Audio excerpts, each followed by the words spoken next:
Президент Российской Федерации Владимир Путин. Премьер-министр Индии Нарендра Моди. Федеральный канцлер Австрии Кристиан Керн. Президент Республики Молдова Игорь Додон. Модератор пленарного заседания Меган Келли.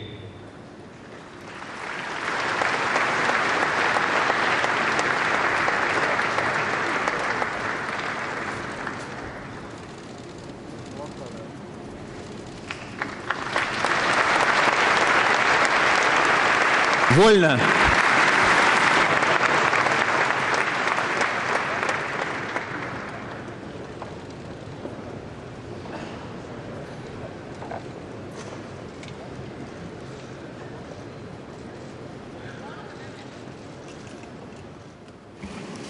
Welcome, everyone. Thank you so much for being here. I'm Meghan Kelly, and welcome to the St. Petersburg International Economic Forum. Welcome to our distinguished guests, to our host, President Putin, and to all of you. Thank you for taking the time to be here with us today. Yes, yes. How about for our host and our guests? We've been in St. Petersburg for a few days and understand that this is an important place, a personal place to President Putin, and now we understand why. It's incredibly beautiful, the gorgeous rivers, the romantic bridges, the beautiful weather, right? And most of all, the lovely people who have given us such a warm welcome, and I'll tell you, just in our few days here, have made us feel like we have far more in common than we do apart. And so the world leaders need to figure out the differences, but I think the people feel bonded in a lovely way. So today we're going to have some opening remarks, and then we'll get into some questions and hopefully mix it up a little bit. And with that, I turn it over to our host, Russian President Vladimir Putin.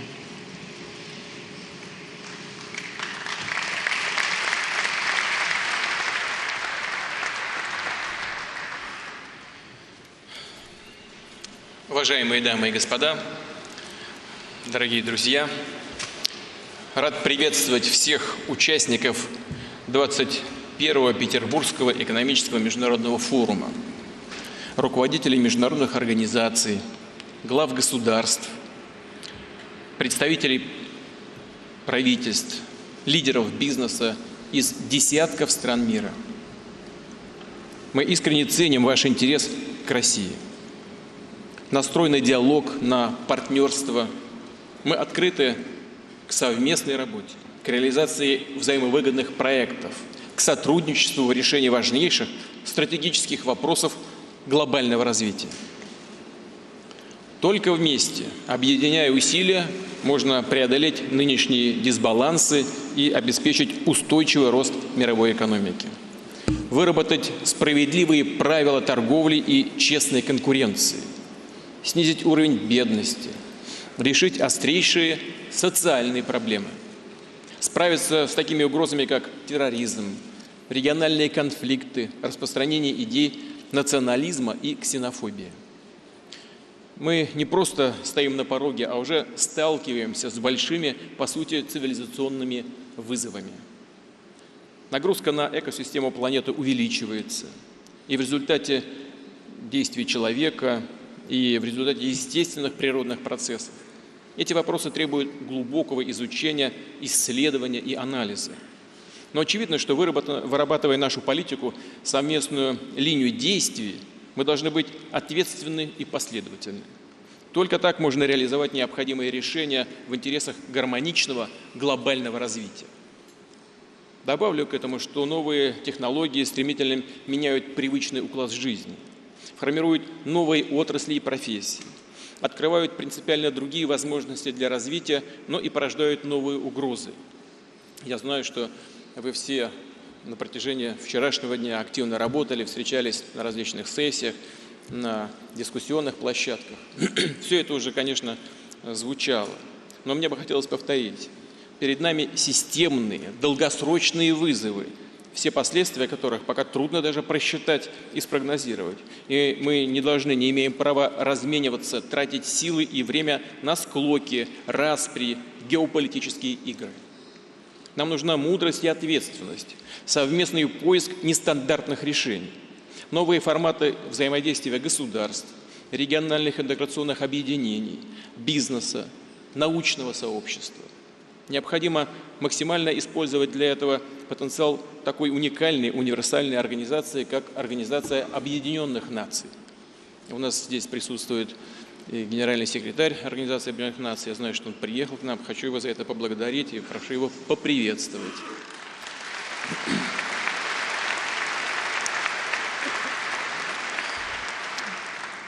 Мы предлагаем создать на площадке Петербургского экономического форума специальную международную молодежную секцию, потому что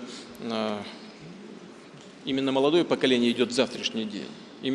Это именно те люди, кому будущее строить и кому в нем жить. Участники этой секции могли бы вместе анализировать, формировать, конструировать образ будущего своих стран и цивилизации в целом. Уважаемые коллеги, дамы и господа, Россия уже вносит и готова увеличивать свой вклад в решение глобальных проблем. Мы реализуем масштабные экологические программы, в том числе в Арктике. Наращиваем поставки качественного продовольствия на мировые рынки, расширяем участие в программах Всемирной организации здравоохранения. Для поиска ответов на большие вызовы готовы активнее задействовать мощный потенциал российской фундаментальной науки. Так, благодаря отличным школам в области математики, теоретической физики, мы способны добиваться лидерства по целому ряду направлений, так называемой новой экономики, прежде всего цифровой. Российские IT-компании, безусловно, глобально конкурентны. Отечественные специалисты не просто предлагают наилучшие уникальные программные решения, а по сути создают новую сферу знаний, новую среду для развития экономики и жизни. Пользуясь случаем, хотел бы поздравить, кстати говоря, и студентов Петербургского университета информационных технологий, механики и оптики, которые в этом году вновь в 7-й раз уже победили на чемпионате мира по программированию.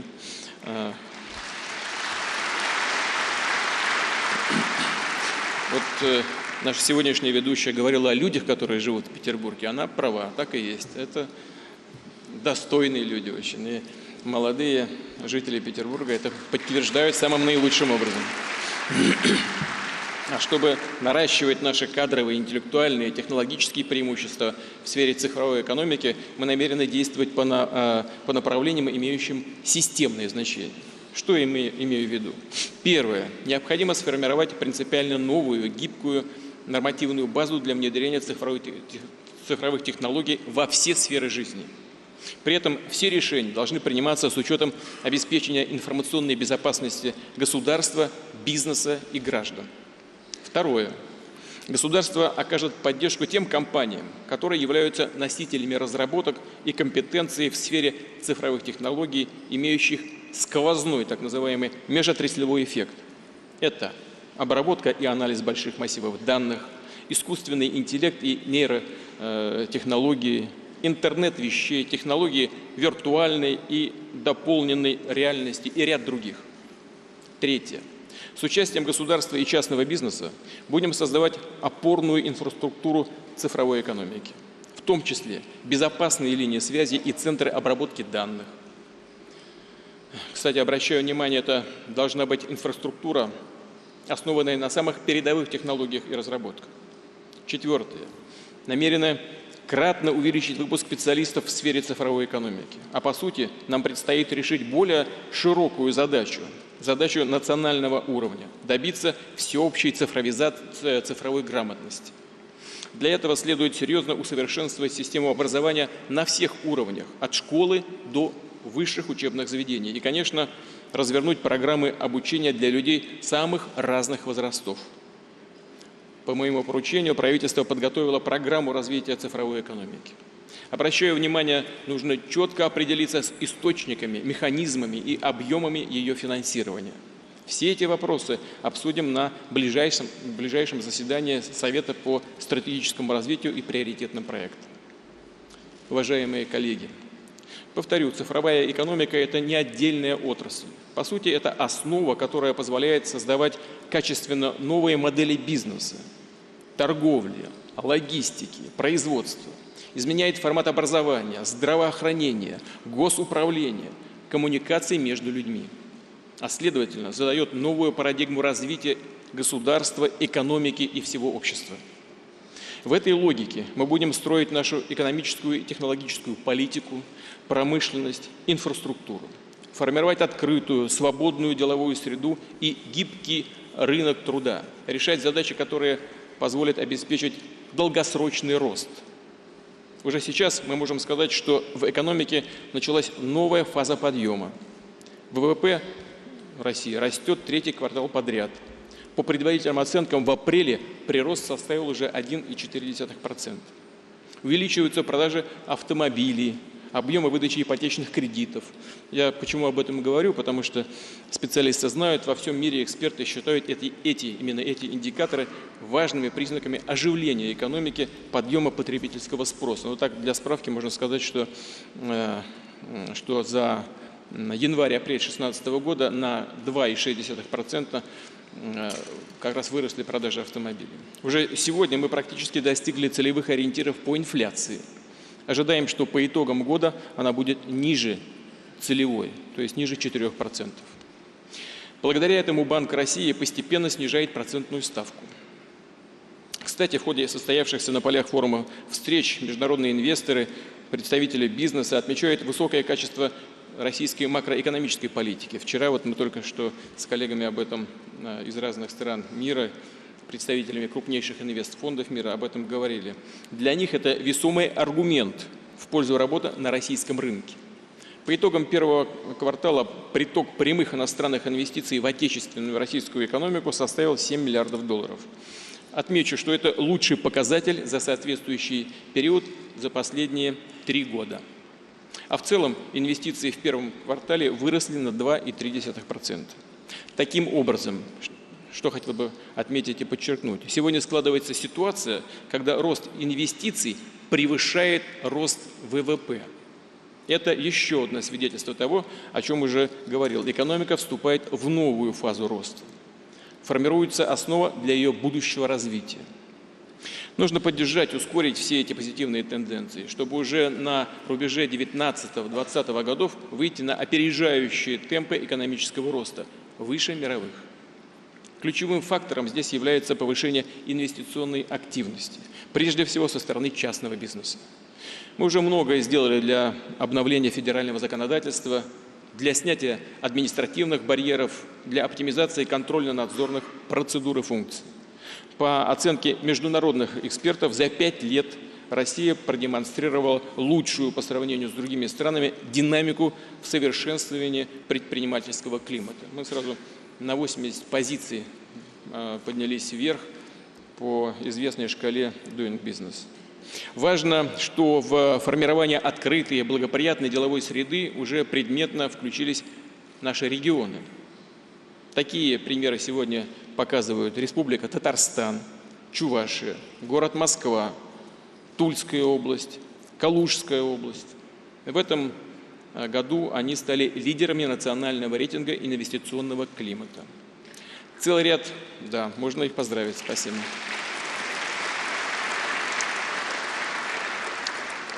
Целый ряд субъектов федерации, такие как Московская и Калининградская области, Санкт-Петербург, добился резкого, качественного улучшения деловой среды.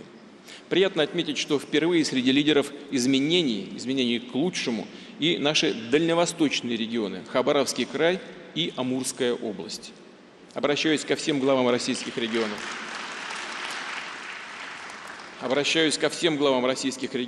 Здесь нужно постоянно наращивать усилия, открывать бизнесу новые возможности для успешной, свободной работы. Важнейшее, принципиальное значение для предпринимателей, для всех граждан имеет эффективная защита их прав, их бизнеса, их собственности. В этой связи хотел бы сказать, что уже согласован пакет предложений по совершенствованию судебной системы. Он обсуждался и прорабатывался с экспертами, с руководством Верховного суда Российской Федерации. Речь идет об укреплении независимости судей и улучшении подготовке судейских кадров, об оптимизации судебного процесса и снижении нагрузки, необоснованной нагрузки на судей. Смысл всех этих мер в том, чтобы создать дополнительные гарантии для справедливого, объективного судопроизводства. Далее. Мы уже сформировали целый набор инструментов поддержки инвестиционных проектов. Будем их развивать, делать более гибкими и адресными. Что конкретно в этой связи предлагается сделать? Первое. Нужно поставить на прочную системную основу механизм проектного финансирования. Минимизировать риски для инвесторов на всех стадиях, от подготовки проектов до их реализации, в том числе за счет частичного предоставления государственных гарантий. А чтобы в проекты можно было привлекать средства разных типов инвесторов, банков, инвесткомпаний, пенсионных фондов, прошу правительство и Банк России ускорить прохождение в парламенте поправок в законодательство, которые сделают более гибким механизм синдицированного кредита. Мы вчера только достаточно поздно вечером с коллегами это обсуждали, и это, конечно, нужно сделать как можно быстрее. Все это позволит обеспечить значительный рост объема частных финансовых ресурсов, направляемых на запуск новых проектов в реальном секторе экономики. Второе. Чтобы обеспечить опережающие темпы роста экономики, нам нужно значительно увеличить вложения в транспорт, энергетику, связь, другую инфраструктуру. Источником дополнительных инвестиций должен стать именно частный капитал. Однако и здесь сдерживающим фактором пока остается высокий уровень рисков.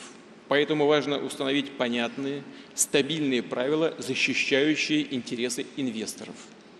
Возврат его капиталовложений предлагается осуществлять за счет регулярных платежей, которые будут поступать от основных выгодополучателей, выгодоприобретателей инфраструктурных объектов.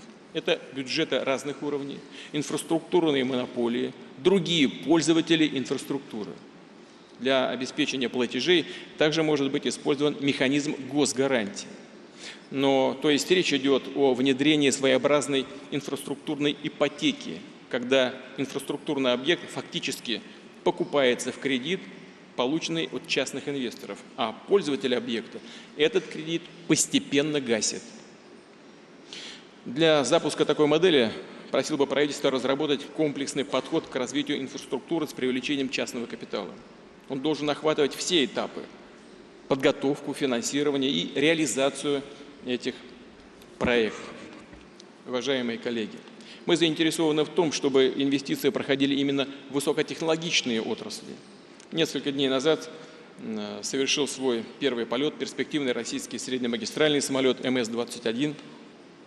Хочу поблагодарить, я уже разговаривал по телефону с руководством завода, хочу поблагодарить и поздравить всех, кто участвовал в реализации этого проекта. И в авиации,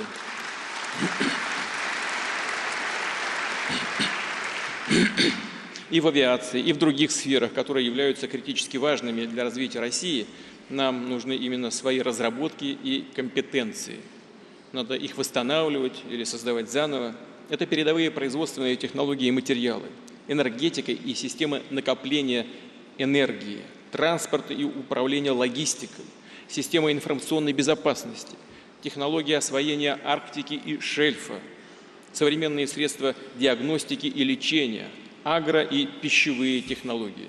Очевидно, что развязать эти технологические узлы мы можем только привлекая крупных частных инвесторов, которые заинтересованы и в новых технологических решениях, и в диверсификации своего собственного бизнеса.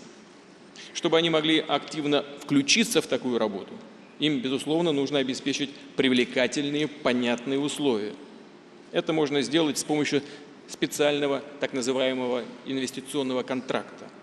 При этом предлагаю подумать над тем, как усовершенствовать этот механизм. В принципе, он у нас работает, но его нужно дорабатывать, нужно сделать его действенным инструментом. Например, можно увеличить срок специнвестконтрактов с нынешних 10 до 20 лет. Предусмотреть возможность для гибкого участия в них не только федеральных органов власти, регионов и инвестора, но и институтов развития, банков, субъектов естественных монополий и других структур. Речь идет прежде всего о критически важных направлениях и критически важных отраслях. Речь идет о том, где сам инвестор без поддержки государства, без ясной и понятной системы его поддержки вряд ли вообще придет, потому что выгода и прибыль на таких проектов, она приходит не сразу, это не быстрые деньги. Также следует расширять гарантии спроса на продукцию, создаваемую в рамках специнвестконтрактов, как со стороны государства, так и компаний с госучастием. И еще, что очень важно, на весь срок реализации контракта необходимо обеспечить инвестору неизменность налоговых и других условий, связанных с госрегулированием. Что касается налогов, то предлагаю продлить уже предусмотренную льготу по налогу на прибыль на период после 2025 года. Хочу подчеркнуть, что исключительно точечные решения, связанные с созданием критически важных технологий, о которых я вот только что сказал, именно об этом идет речь, и они не должны вести к разрушению конкурентной среды в экономике в целом. Прошу правительство проанализировать все эти вопросы и представить конкретные предложения. На одной из ближайших встреч с представителями бизнеса подробно обсудим направление нашей совместной работы по решению задач технологического развития. Далее. Сегодня носителем прорывных инноваций очень часто являются малые компании, так называемые стартапы. Как правило, их создают молодые исследовательские команды. Уверен, они способны стать эффективными партнерами крупного российского бизнеса. И мы будем расширять такое партнерство, создавать необходимую инфраструктуру. На базе наших ведущих вузов намерены начать формирование инновационных научно-технологических центров. Здесь на одной территории будут сосредоточены и образование, и исследовательская база, и высокотехнологичные и венчурные компании. Все тесно интегрированы между собой. Я обращаюсь к руководству наших крупнейших компаний, к руководству Ростеха, Роскосмоса, Объединенной авиационной строительной корпорации, Объединенной судостроительной корпорации, Росатома, других отечественных высокотехнологичных компаний. Активно используйте открывающиеся возможности. Нужно создать у себя подразделения, которые будут предметно работать со стартапами и малыми инновационными компаниями, а также венчурные фонды, чтобы финансировать такие проекты. Прошу, чтобы это не осталось просто пустой фразой. Я прошу вас это сделать практически и как можно быстрее. В свою очередь, у крупного бизнеса должен быть четкий правовой механизм покупки или вхождения в капитал малых инновационных компаний. Прошу правительство и Государственную Думу подготовить и принять необходимые поправки в закон. Дорогие друзья, мы переживаем непростой, противоречивый, но очень интересный период, полный новых идей, открытий, проектов, быстрых изменений. И чтобы отвечать на вызовы времени, требуется настойчивость и воля. Потому что это участие в создании будущего, а его всегда определяли дерзкие, умные, целеустремленные, эффективные люди. Те, кто готов воплотить свои интеллектуальные способности, предприимчивость в смелые новаторские замыслы и полезные для страны дела. Именно такие люди, в том числе совсем молодые, добиваются сегодня успеха в науке, создают современный бизнес, реализуют гражданские и социальные инициативы. Поэтому мы будем приумножать наш человеческий капитал и, уверен, сможем обеспечить устойчивый долгосрочный рост, новое качество российской экономики, сможем преобразовать Россию, изменить к лучшему жизнь наших граждан. Нам предстоит большая созидательная работа, и мы приглашаем всех к партнерству. Убежден, что оно будет интересным и взаимовыгодным. Добро пожаловать к совместной работе в России. Благодарю вас за внимание. Спасибо большое.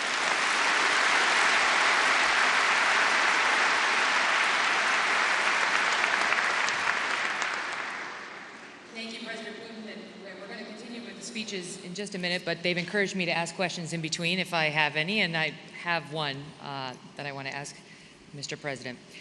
You mentioned that Russia's entering a new phase of growth right now, but there remains in Russia a significant income inequality problem. They say that the top 1% here in Russia holds over 70% of the wealth. And just walking around talking to some of the Russian people, they say they're spending too much money on food, they're spending too much money out of their budget on shoes. What's being done to address that? Для того, чтобы решить эту проблему, нужно реализовать программу, которую я сейчас рассказал. Нужно развивать новые технологии. Речь не идет о том, чтобы деньги разбрасывать и раздавать. Речь идет о том, чтобы наша экономика генерировала больше доходов, а люди получали больший доход, соответственно. И сделать это можно исключительно на путях развития новых технологий. Вот в том числе и цифровых технологий. Проблема, о которой вы сказали, действительно существует. Она характерна не только для России, для очень многих стран, экономик мира. Но мы эту проблему знаем, мы ее признаем. Она является наиболее чувствительной. Это первое. Но второе, мы не можем ждать очень долго. И поэтому государство должно своими способами, своими инструментами таким образом перераспределять ресурсы, чтобы поддерживать тех, кто находится в достаточно сложном положении, сложной жизненной ситуации. Таких инструментов у нас много.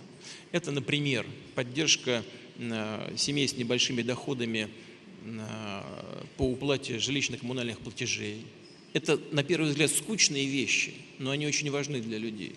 Это так называемый материнский капитал, который мы выплачиваем семьям с двумя и большим количеством детей. Вот у вас, я знаю, например, 3. Если вы были российской гражданкой, мы выплатили бы и вам семейный капитал. Но этого недостаточно. Мы должны наращивать вот эту целевую, адресную поддержку. То есть мы, с одной стороны, должны помогать тем людям, которые честно, хочу подчеркнуть, честно заработали свои капиталы, помогать им вкладывать в развитие экономики, а не в потребление, кстати говоря. А с другой стороны, выработать именно адресную поддержку тех, кто нуждается в помощи со стороны государства. Thank you very much. And next we're going to hear from Prime Minister Modi. Sir?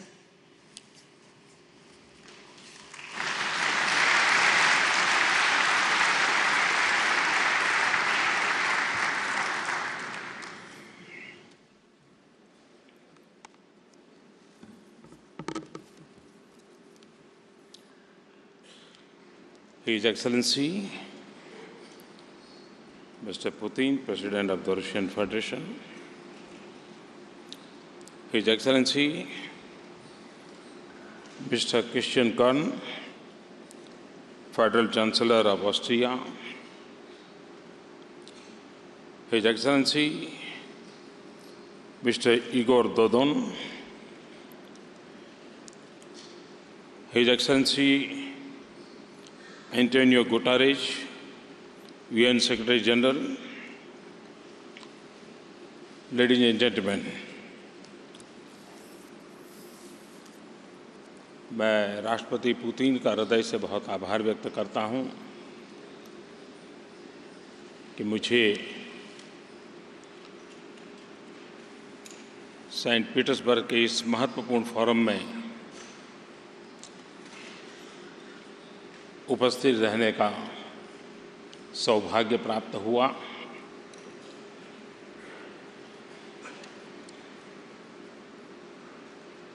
President Putin का ये homeland है, खूबसूरत शहर है और बहुत ही गर्मजोशी से मिलने जुलने वाले यहाँ के लोग हैं।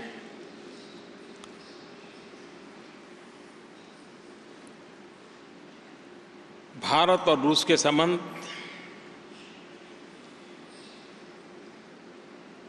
चहुं दिशा में बहुत तेज गति से आगे बढ़ रहे हैं।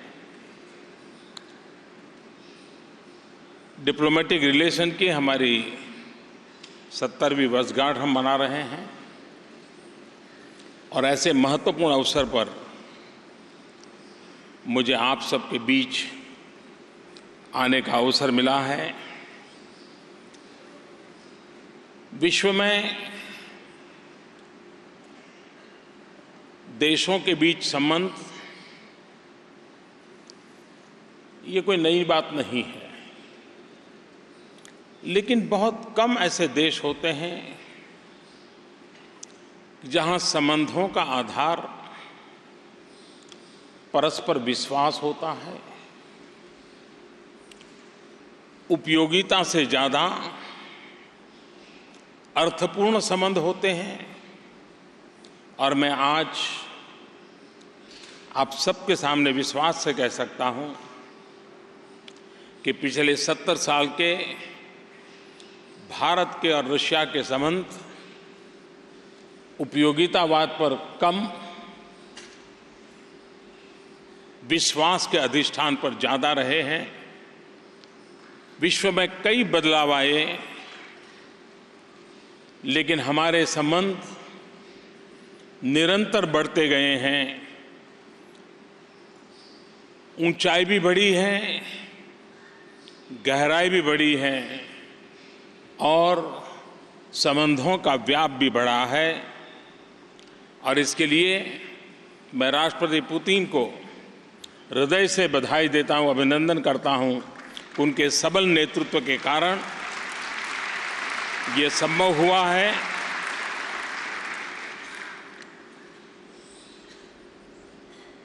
मैं आपके बीच में हूं 1.25 बिलियन भारतीयों के प्रतिनिधि के रूप में। आज पूरा विश्व का ध्यान स्वाभाविक रूप से एशिया की तरफ है, और जब एशिया की तरफ है तो स्वाभाविक रूप से भारत की तरफ उनका ध्यान जाना बहुत स्वाभाविक है।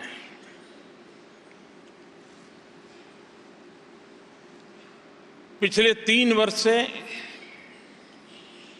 मुझे प्रधानमंत्री पद पर सेवा करने का मौका मिला है। 3 दशक के बड़े लंबे अंतराल के बाद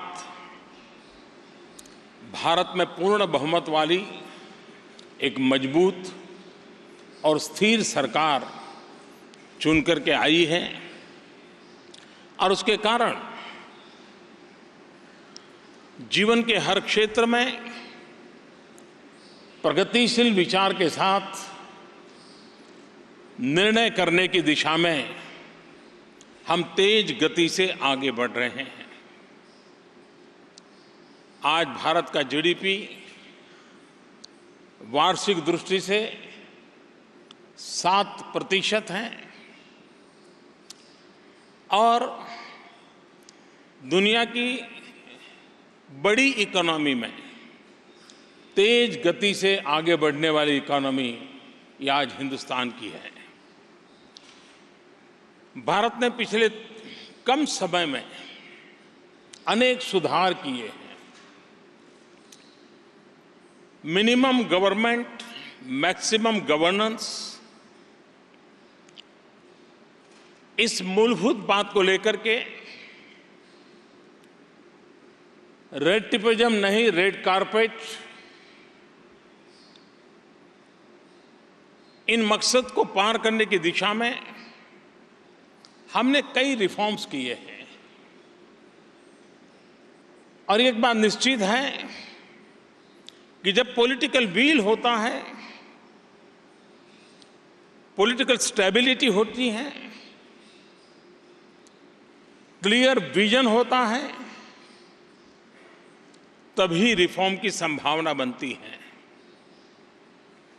और जब ब्यूरोक्रेसी वाइब्रेंट हो, प्रोएक्टिव हो, in tune with the decision making body के साथ हो, तो वो परफॉर्म करती हैं। और लोकतांत्रिक व्यवस्था में रिफॉर्म हो, परफॉर्म हो, अब जब जनभागीदारी बढ़ती है तब ट्रांसफॉर्म होता है। और आज भारत ट्रांसफॉर्मेशन की दृष्टि से तेज गति से सफलतापूर्वक आगे बढ़ रहा है। भारत एक इतना बड़ा विशाल देश है, 100 से ज़्यादा भाषाएं हैं, 1700 से ज़्यादा डायलेक्ट्स हैं, विविधता ये हमारी विशेषता है, विविधता हमारी शक्ति है। पिछले कई वर्षों में इन विविधताओं के साथ फेडरल स्ट्रक्चर के कारण अनेक विविध कानून, खास करके टैक्सेशन में, एक राज्य में एक कानून, दूसरे राज्य में दूसरा कानून, तीसरे राज्य में तीसरा कानून, और अगर किसी कंपनी को 3-4 राज्यों के साथ एक साथ काम करना हो तो अनेक कानूनों से निपटना पड़ता था। मैं आज खुशी के साथ कह सकता हूं कि बड़े लंबे अंतराल से हमारे यहाँ GST, goods and service tax के कानून की में सुधार लाने की दिशा में मशक्कत चल रही थी। हमने उसको कानूनी तौर पर प्रक्रिया पूर्ण कर ली है और 1 जुलाई आने वाले महीने में भारत में जीएसटी लागू हो जाएगा और उसके कारण देश के सभी राज्यों में, पूरे देश के हर कोने में एक ही प्रकार की टैक्सेशन सिस्टम होगी, जो मैं समझता हूं किसी भी निवेशक के लिए और विशेष करके विदेश के निवेशक के लिए बहुत ही उपकारक होती है। जैसे राष्ट्रपति पुतिन कह रहे थे, मेरा भी कन्विक्शन है कि आने वाला युग टेक्नोलॉजी ड्रिवन है। टेक्नोलॉजी जन सामान्य का एक हिस्सा बन चुका है। तब हम एक डिजिटल इंडिया मूवमेंट लेकर के चल रहे हैं। जिस प्रकार से टेक्नोलॉजी और खास करके डिजिटल वर्ल्ड मानव जीवन पर प्रभाव पैदा करता है, उसी प्रकार से हम इस बात को सचेत रहना होगा कि डिजिटल डिवाइड किसी भी सोसाइटी में बहुत बड़ा संकट पैदा कर सकता है। और इसलिए विकास की इस यात्रा में इस बात पर हमको ध्यान केंद्रित करना होगा कि हम किसी भी स्थिति में सामाजिक व्यवस्था में डिजिटल डिवाइड को पैदा न होने दें। और इसलिए भारत में डिजिटल इंडिया का मूवमेंट चल रहा है। भारत के सामान्य से सामान्य व्यक्ति को उसका लाभ मिले। भारत ने फाइनेंशियल इंक्लूजन के लिए एक बहुत बड़ा बल दिया है। हिंदुस्तान का गरीब से गरीब व्यक्ति भी अर्थव्यवस्था की मूल धारा में हो, और उसके लिए फाइनेंशियल इंक्लूजन के इस काम के तहत हमने प्रधानमंत्री जन धन योजना के तहत हर हिंदुस्तानी को बैंक व्यवस्था से जोड़ना, टेक्नोलॉजी का उपयोग करते हुए हमने biometric identification of each and every citizen, उस पर हमने बड़ा सफलतापूर्वक काम किया है। और उसके कारण हम क्वालिटी ऑफ लाइफ में चेंज लाने के लिए सरकार के निर्णयों के, राष्ट्र के विकास के, आर्थिक प्रगति के सारे लाभ गरीब से गरीब व्यक्ति को पहुंचे, इसके लिए जैम योजना को लेकर के आगे बढ़ रहे हैं। Jan Dhan, that is about the financial inclusion, Aadhaar, that is the biometric identification, and M for mobile governance, and that represents the digital world. इस जेम योजना के तहत आर्थिक विकास का लाभ गरीब से गरीब व्यक्ति को कैसे मिले, उस दिशा में हम काम कर रहे हैं। हमारी सरकार बनने के बाद हमने निर्णय, जब मिनिमम गवर्नमेंट मैक्सिमम गवर्नेंस की बात करते हैं, तो हमने एक निर्णय ये भी किया कि कानूनों की जाल कैसे कम की जाए। और आपको खुशी होगी कि मेरी सरकार को अभी 1100 दिन नहीं हुए हैं, लेकिन अब तक हमने करीब 1200 से भी ज़्यादा कानून हमने खत्म कर दिए हैं, जिन कानूनों की आज के समय में आवश्यकता नहीं थी। ये रिफॉर्म की दिशा में एक महत्वपूर्ण हमारा कदम रहा है। भारत ग्लोबल बेंचमार्क को लेकर के आगे बढ़ना चाहता है। विश्व को किसी भी कोने से किसी को भारत में अगर निवेश करना है, भारत में अपना नसीब आजमाना है, भारत की जो शक्ति है उस शक्ति को अपने विकास की यात्रा में जोड़ना है, तो ग्लोबल बेंचमार्क होना बहुत जरूरी है। और उसके लिए ease of doing business, world bank उसका रेटिंग करता है। और मुझे खुशी है कि इतने कम समय में हमने ईज ऑफ डूइंग बिजनेस के अंदर काफ़ी सफलता प्राप्त की है। आपको जानकर के प्रसन्नता होगी कि 3 साल के भीतर भीतर ईज ऑफ डूइंग बिजनेस को टारगेट बनाते हुए हमने करीब 7,000 नए रिफॉर्म्स किए हैं फेडरल गवर्नमेंट में। हमारे यहाँ स्टेट गवर्नमेंट के अंदर रिफॉर्म जो किए हैं वो अलग है। कोई एक सरकार 3 साल के अल्पकाल में 7,000 से ज़्यादा इनिशिएटिव लें, डिसीजन लें और रिफॉर्म करे, ये अपने आप में एक बहुत बड़ी घटना है। और मैं अगर इसको राज्यों के रिफॉर्म्स को जोड़ दूं तो वो शायद कहीं और बहुत बड़ा आंकड़ा पहुंचेगा। और उसका परिणाम वर्ल्ड बैंक ने भी ease of doing business ranking में हमारी परिस्थितियों को सुधार किया है।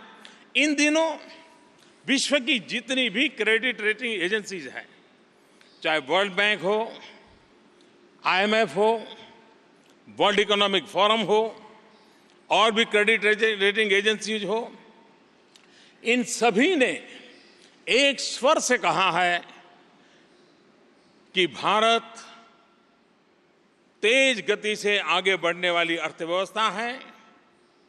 आर्थिक विकास के नक्शे पर भारत आने वाले दिनों में एक बहुत ही अपनी अहम नेतृत्व प्रोवाइड करेगा।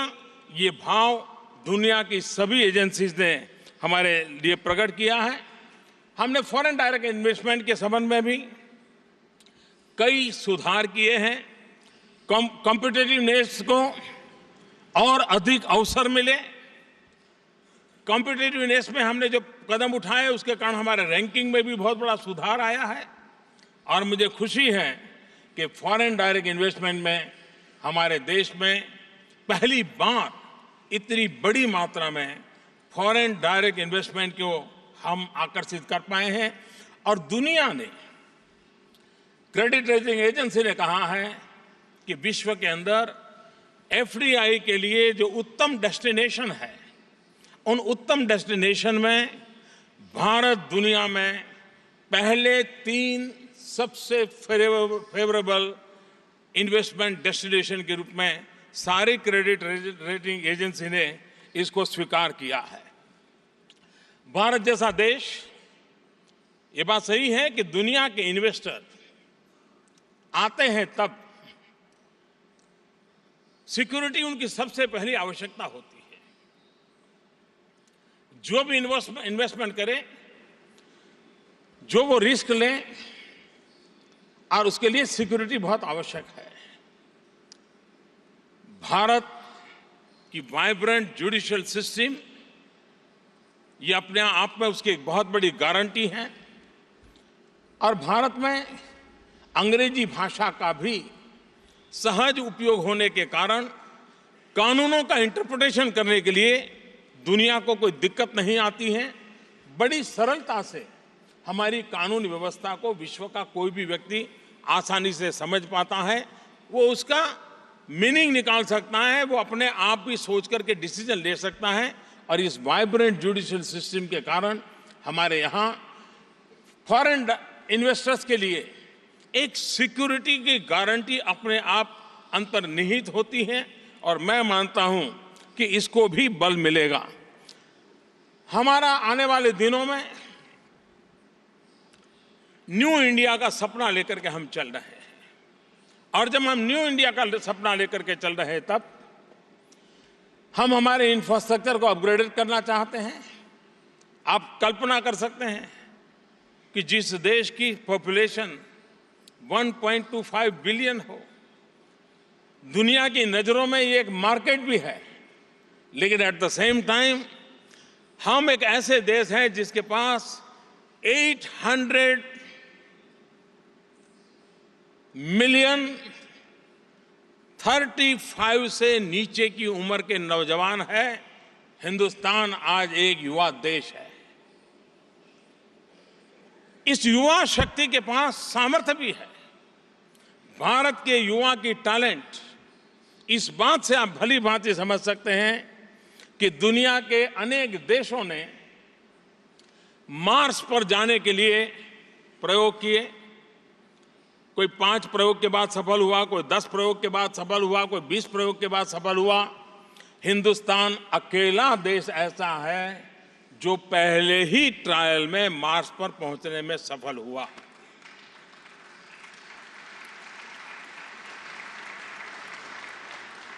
लेकिन अब ज्यादा ताली एक और बात पर आपको बजानी पड़ेगी, और वो ये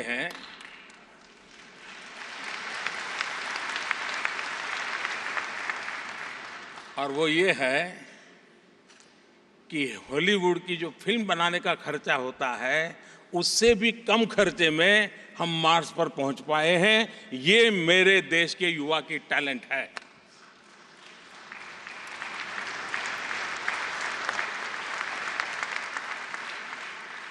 human resource development, skill development, ये हमारी प्राथमिकता है। स्किल इंडिया, और हम उस न्यू इंडिया की ओर देखते हैं जहां मैं जॉब सीकर तैयार करना नहीं चाहता हूं, मैं ऐसी पीढ़ी तैयार करना चाहता हूं जो जॉब क्रिएटर हो। मैं ऐसे नौजवानों की फोर्स तैयार करना चाहता हूं जो दुनिया की जो रिक्वायरमेंट है उस रिक्वायरमेंट को पूर्ण करने वाले सामर्थ्य के साथ मेरे देश के नौजवान उस प्रकार से उनका डेवलप। और मैं इसलिए विश्व के स्किल डेवलपमेंट क्षेत्र में काम करने वाले, ह्यूमन रिसोर्स डेवलपमेंट क्षेत्र में काम करने वाले उन सबको निमंत्रित देता हूं कि आइए 800 मिलियन 35 से नीचे की उम्र का यूथ जो ग्लोबल रिक्वायरमेंट को पूरा करने की पूरी सामर्थ्य रखता है, और भारत की पहचान आईटी के कारण है, लेकिन आईटी से भी ज्यादा अनेक क्षेत्रों में भारत का नौजवान आज विश्व को बहुत कुछ दे सकता है, और मैं इसके लिए भी मैं आप सबको निमंत्रण देता हूं। भारत विकास की यात्रा में 3 प्रमुख पहलुओं पर बल दे रहा है, क्योंकि हमारा देश गांवों का देश है। बहुत तेजी से अर्बनाइजेशन हो रहा है। अर्बनाइजेशन के लिए हमें मोस्ट मॉडर्न इंफ्रास्ट्रक्चर की आवश्यकता है। 50 से ज्यादा शहरों में मेट्रो ट्रेन नेटवर्क की आवश्यकता है। Solid waste management, waste water treatment, 500 से ज्यादा बड़े शहर जिसकी जनसंख्या 5 लाख 10 लाख से ज्यादा है, ऐसे 500 शहर, उनका ट्रांसफॉर्मेशन करने के लिए हमें इस प्रकार के इंफ्रास्ट्रक्चर को निर्माण करना है। हमारे यहाँ रेल नेटवर्क दुनिया का 2nd लार्जेस्ट रेल नेटवर्क है, और प्रतिदिन मेरे देश में करीब 2.5 करोड़ लोग रेल के डिब्बे में होते हैं। दुनिया के कई देशों की जनसंख्या से ज्यादा लोग मेरे यहाँ रेल के डिब्बे में सफर करते हैं। इतनी बड़ा रेल नेटवर्क है। मुझे उस रेल नेटवर्क को एक्सपांड करना है, उसको अपग्रेड करना है, टेक्नोलॉजिकली अपग्रेड करना है, सेफ्टी की दृष्टि से उसको मोस्ट मॉडर्नाइज करना है। तो एक प्रकार से इंफ्रास्ट्रक्चर के क्षेत्र में भी बहुत बड़ी संभावना है। हमने क्लीन इंडिया मूवमेंट चलाया है। न्यू इंडिया के अंदर मेरी जो क्लीन इंडिया मूवमेंट है उसमें एक 2500 किलोमीटर लॉन्ग गंगा रिवर, उस गंगा की सफाई, यूरोप के कई देश हैं जिन्होंने इसमें काफी महारत हासिल की है। उस गंगा की सफाई के बड़े अभियान में हम आधुनिक इन्वेस्टमेंट चाहते हैं, हम टेक्नोलॉजी चाहते हैं। दुनिया को एक नया अवसर देने के लिए हमारे पास व्यवस्थाएं तैयार हैं। मैं आप सबको निमंत्रण देता हूं। हमारी विकास के अंदर 3 पहलुओं पर हम बल देते रहे हैं। 1/3 agriculture, 1/3 manufacturing and 1/3 service sector. और जब मैं 1/3 एग्रीकल्चर सेक्टर कहता हूं तब मैं बीज से लेकर के बाजार तक टेक्नोलॉजिकल इंटरवेंशन की कल्पना करके काम करता हूं। मैं यील्ड कैसे बढ़े, हमारी प्रोडक्शन क्वालिटेटिव कैसे बढ़े, और साथ साथ दुनिया होलिस्टिक हेल्थ केयर की ओर ध्यान दे रही है, तब हम ऑर्गेनिक फार्मिंग को बल देने की दिशा में प्रयास कर रहे हैं, और उसमें तेज गति से हम आगे बढ़ रहे हैं। फूड प्रोसेसिंग, आने वाले नवंबर महीने में हम एक ग्लोबल लेवल की समिट कर रहे हैं फूड प्रोसेसिंग के लिए। भारत में वैल्यू एडिशन के लिए बहुत सारी संभावना है। आज यहाँ पर उस क्षेत्र में जुड़े हुए लोगों से मेरा निमंत्रण है कि फूड प्रोसेसिंग के क्षेत्र में आप आइए। भारत में स्काई द लिमिट, आप जिस क्षेत्र में जाना चाहें वहाँ संभावनाएं बची हैं। मैन्युफैक्चरिंग सेक्टर में हम मेडिकल डिवाइस मैन्युफैक्चरिंग में भारत में हम बल देना चाहते हैं, क्योंकि हमारी हेल्थ सेक्टर को हम गरीबों को सस्ते में दवाएं कैसे, आरोग्य की सेवाएं उपलब्ध कैसे हो। मैं चाहूँगा कि विश्व में मेडिकल डिवाइस को बनाने वाली जो कंपनियां हैं उनको इन्वेस्टमेंट के लिए मैं भारत में निमंत्रण देता हूं। भारत अपने आप में एक बहुत बड़ा मार्केट है और उस मार्केट का फायदा उठाने के लिए मैं विश्व को निमंत्रण देता हूं। डिफेंस इक्विपमेंट मैन्युफैक्चरिंग, डिफेंस के क्षेत्र में भी कई क्षेत्रों में आवश्यकता होती है। हमने कई सुधार भी किए हैं। हमारे डिफेंस की रिक्वायरमेंट की कई चीजें हैं जिसको हमने डिफेंस के दायरे से बाहर निकाल दी हैं, जो सामान्य जन के उपयोग लिए आती हैं उसके लिए लाइसेंस की पद्धतियों से हमने बाहर निकाल दिया है। उस क्षेत्र में विश्व में बहुत सारी कंपनियों की महारत है, उनको भी मैं निमंत्रण देता हूं। उसी प्रकार से डिफेंस मैन्युफैक्चरिंग में भी, क्योंकि भारत स्वयं में अपने आप में एक बहुत बड़ा मार्केट है, उस मार्केट को दृष्टि से भी है मैं विश्व को निमंत्रित करता हूं कि आइए भारत में डिफेंस इक्विपमेंट मैन्युफैक्चरिंग के क्षेत्र में भी मैं आपका स्वागत करता हूं। और जैसे मैंने कहा, सर्विस सेक्टर, भारत दुनिया के पुरातन देशों में से एक है। 5000 साल पुराना बंदर अगर कहीं देखना है, सी पोर्ट देखना है तो हिंदुस्तान में है। 5000 साल पुरानी नगर रचना की जगह देखना है, प्लान अर्बन डेवलपमेंट देखना है तो हिंदुस्तान में है। विश्व की पुरातन संस्कृति को जानना समझना है तो हिंदुस्तान में है। और हम टूरिज्म को बढ़ावा देना चाहते हैं, हॉस्पिटैलिटी इंडस्ट्री को बढ़ावा देना चाहते हैं, सर्विस सेक्टर के लिए हम इसको बढ़ावा देना चाहते हो। और जब मैं रशिया की धरती पर हूं तब बॉलीवुड रशिया के घर घर में फेमस है। राज कपूर को तो शायद रशिया में कोई ऐसा नहीं होगा, नई पीढ़ी का भी ऐसा नहीं होगा जो भारत की बॉलीवुड की फिल्मों को नहीं जानता होगा। हमारी रीजनल फिल्में भी इतनी ताकतवर है और उसके लिए भी एक प्रकार से सर्विस सेक्टर का बहुत बड़ा स्कोप मेरे देश के अंदर है। हम मैन्युफैक्चरिंग के क्षेत्र में काम कर रहे हैं, तब भारत की अपनी एक विशेषता रही है, भारत की अपनी एक सांस्कृतिक विरासत रही है। और भारत की सांस्कृतिक विरासत ये है, हम ये हमारा कन्विक्शन है। 5000 साल पुराने जो शास्त्र हमारे यहाँ मौजूद है, वेद के नाम से जो जानते हैं, उसमें एक वेद अथर्ववेद पूरी तरह नेचर को डेडिकेटेड है, पर्यावरण को डेडिकेटेड है। 5000 साल पहले लिखा गया और उन इथोस को लेकर के हम चल रहे हैं। और इसलिए पर्यावरण की रक्षा हम ये मान करके चलते हैं, exploitation of the nature is a crime, ये हमारे चिंतन का हिस्सा है। और इसलिए हम एक्सप्लॉइटेशन ऑफ नेचर उसको स्वीकार नहीं करते। हम मनुष्य को मिल्किंग ऑफ द नेचर से ज्यादा हमें हक नहीं है। और इसलिए हम हमारे मैन्युफैक्चरिंग सेक्टर में जीरो डिफेक्ट, जीरो इफेक्ट, जब मैं कहता हूं जीरो डिफेक्ट, बेंचमार्क हमारे ग्लोबल होने चाहिए ताकि उसमें कोई डिफेक्ट ना हो, उस प्रकार का हमारा निर्माण हो। और जीरो इफेक्ट मैं कहता हूं, हमारी मैन्युफैक्चरिंग की कोई भी प्रक्रिया ऐसी ना हो जो एनवायरनमेंट पर इफेक्ट करती हो, एनवायरनमेंट का प्रोटेक्शन होता हो। उन बातों को लेकर के हम कर रहे हैं। और आपको जानकर के खुशी होगी, हिंदुस्तान में आज जो ट्रेडिशनल एनर्जी के सोर्सेज है उस प्रकार काम से ज्यादा रिन्यूएबल एनर्जी के क्षेत्र में इन्वेस्टमेंट हो रहा है। हमने 2022 में 175 गीगावाट रिन्यूएबल एनर्जी, और उसमें भी मैं न्यूक्लियर को नहीं गिनता हूं, हम solar, wind, biomass, hydro, 175 gigawatt, ये कितना बड़ा टारगेट है, दुनिया को एक बहुत बड़ा न्योता है।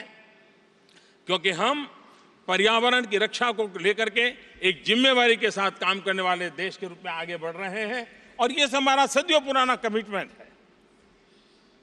जब दुनिया में ग्लोबल वार्मिंग की इतनी चर्चा भी नहीं थी और न ही कभी पेरिस एग्रीमेंट हुआ था, मैं गुजरात का मुख्यमंत्री था और कई वर्षों पहले गुजरात के मुख्यमंत्री के रूप में Gujarat was the 4th government in the world कि जिसने अलग क्लाइमेट डिपार्टमेंट बनाया था एनवायरनमेंट प्रोटेक्शन के लिए। तो हम लोगों का ये कमिटमेंट है और उस कमिटमेंट को लेकर के हम आगे चल रहे हैं। और इसलिए अभी हमने एलईडी बल्ब के द्वारा एनर्जी सेविंग 40 करोड़ यानी करीब करीब 400 मिलियन एलईडी बल्ब घर घर पहुंचाने की दिशा में सफल किया है। और उसके कारण थाउजेंड्स ऑफ मेगावाट एनर्जी को हमने बचाया है, जो मानव जात को पर्यावरण की रक्षा में काम आने वाला है। मैं समझता हूं कि जिन विषयों को मैं आज आपके सामने प्रस्तुत कर रहा हूं, दुनिया में और समस्याएं बहुत हैं, उन सारी समस्याओं की मैं चर्चा नहीं कर रहा हूं, लेकिन मैं आप सबको निमंत्रण देता हूं। 125 करोड़ का देश आपको निमंत्रण देता है, विश्व का चिर पुरातन देश आपको निमंत्रण कर रहा है। आर्थिक विकास के लिए, आपका नसीब अजमाने के लिए, विकास के लिए स्काई इज द लिमिट, उस भाव के साथ मैं फिर एक बार आपको निमंत्रण देता हूं। और मैं राष्ट्रपति पुतिन का हृदय से बहुत आभारी हूं कि उन्होंने मुझे आप सबके बीच आकर के भारत की बात बताने का अवसर दिया। बहुत बहुत धन्यवाद।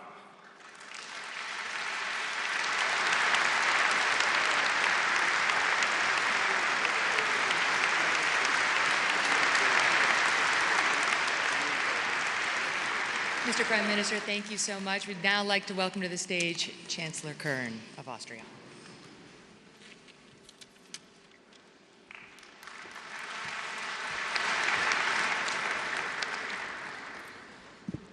Ja, sehr geehrter Herr Präsident Putin, sehr geehrter Herr Premierminister Modi, Herr Premierminister Dodon, ich möchte mich zunächst einmal sehr herzlich für die Einladung bedanken, bei dem heutigen Event hier sprechen zu dürfen. Es ist für uns eine bedeutende Veranstaltung.